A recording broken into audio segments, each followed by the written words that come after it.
በአቦል ዜናችን የቢዝነስ መረጃዎችን የምናጋራበት ሰዓት ላይ ደርሰናል። ነጻነት ደጉ መረጃዎችን ሊያጋራን ስቱዲዮ ተገኝቷል።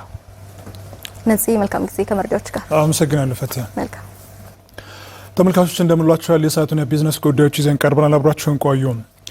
በ2018 በጀት ዓመት ለ55 ሺህ ወጣቶች የስራ ዕድል መፍጠሩን የባህር ዳር ከተማ አስተዳደር ስራና ክህሎት መምሪያ አስታወቀ።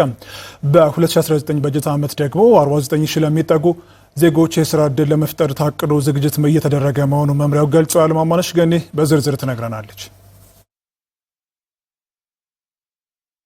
በ2018 በጀት ዓመት በባህር ዳር ከተማ አስተዳደር ስራ ይፈጠርልን በሚል የተመዘገቡ ወጣቶች ቁጥር ወደ 93 ሺህ የሚጠጋ እንደነበር የከተማ አስተዳደሩ ስራና ክህሎት መምሪያ መረጃዎች ያመለክታሉ። ይሁን እንጂ መምሪያው በበጀት ዓመቱ ከ45 ሺህ በላይ ወጣቶች የስራ ዕድል ለመፍጠር ነበር አቅዶ ሲሰራ የከረመው። በበጀት ዓመቱ በከተማ አስተዳደሩ የኮሪደር ልማቶችና ሌሎች የልማት ስራዎች የፈጠሩትን መልካም አጋጣሚ በመጠቀምም ለ55 ሺህ ዜጎች የስራ ዕድል በመፍጠር ከእቅድ በላይ መፈጸሙን የመምሪያው ኃላፊ አቶ ዘመና ሰፋ ተናግረዋል።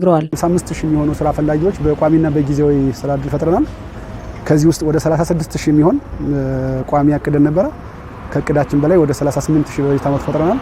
በዋናነት ይሄ ከእቅዱ በላይ የሄደበት ያው በከተማው እየተሰራ ያለው የኮሪደር ስራ ልማት የምታየው የኮሪደር የግሪነሪ ስራው የባዞላ ማንጠፍ ስራው ባዞላ የሚያመርቱ የኛ ልጆች ናቸው። ባዞላ የሚያነጥፉ የኛ ልጆች ናቸው። ሰብ ኮንትራት ወስደው የሚሰሩ የኛ ልጆች ናቸው። የመስመር ዝርጋታውን ሌላውን የኤሌክትሪክ ስራ የሚሰሩት የኛ ልጆች ናቸው። ይሄን ግሪነሪ የተተከለውን ግሪነሪ የሚንከባከቡ የኛ የተደራጁ ኢንተርፕራይዞች ናቸውና በዚህ ብቻ ከ30 ወይም ከ51 ሺህ በላይ በከተማ ልማት ስራ ዕድል ተፈጥሯል። ጊዜያዊና ቋሚ የሰላሙ ሁኔታ አንጻራዊ ስለሆነ ባለሀብቶችን እና ከተማ ውስጥ ያለው የስራ እንቅስቃሴ እየተሻሻለ የመጣ በመሆኑ ከበጀት ዓመቱ ከእቅዳችን በላይ ማሳካት ችለናል ማለት ነው። የተደራጁ ወጣቶችን ዘላቂ ተጠቃሚነት ለማረጋገጥ ከአጋር አካላት ጋር በትብብር እየተሰራ መሆኑን ያነሱት አቶ ዘመነ ከ517 ሚሊዮን ብር በላይ የብድር አቅርቦት ተደራሽ ማድረግ ተችሏልም ብለዋል። 107 ሚሊዮን ብር ለነዚህ ልጆች በተለያየ አማራጭ እናበድራለን ብለን ከ517 ሚሊዮን ብር በላይ በበጀት ዓመቱ ብድር በተለያየ በጂኤቹ በሲዲ ለወጣቶች የማድረስ ስራ ሰጥቷል።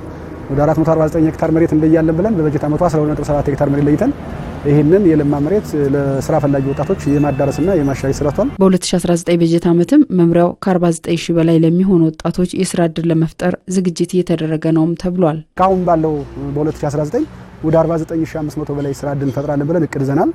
አሁን ምዝገባ ጀምረናል። እስካሁን ባለው በሲስተም ወደ 2000 የሚጠጋ ስራ ፈላጊ ወጣቶች መጥተው ስራ ዕድል ይፈጠራሉ ተመዝግበዋል። ወደ 162 አካባቢ የሚሆኑ ወጣቶች በተለያየ መንገድ ስራ ተፈጥሮላቸዋል በ9 ማዕከል። በ2018 በጀት ዓመት በውጭ ሀገራት የስራ ስምሪት አበረታች ስራዎች መሰራታቸውን መምሪያ ኃላፊው ገልጸዋል።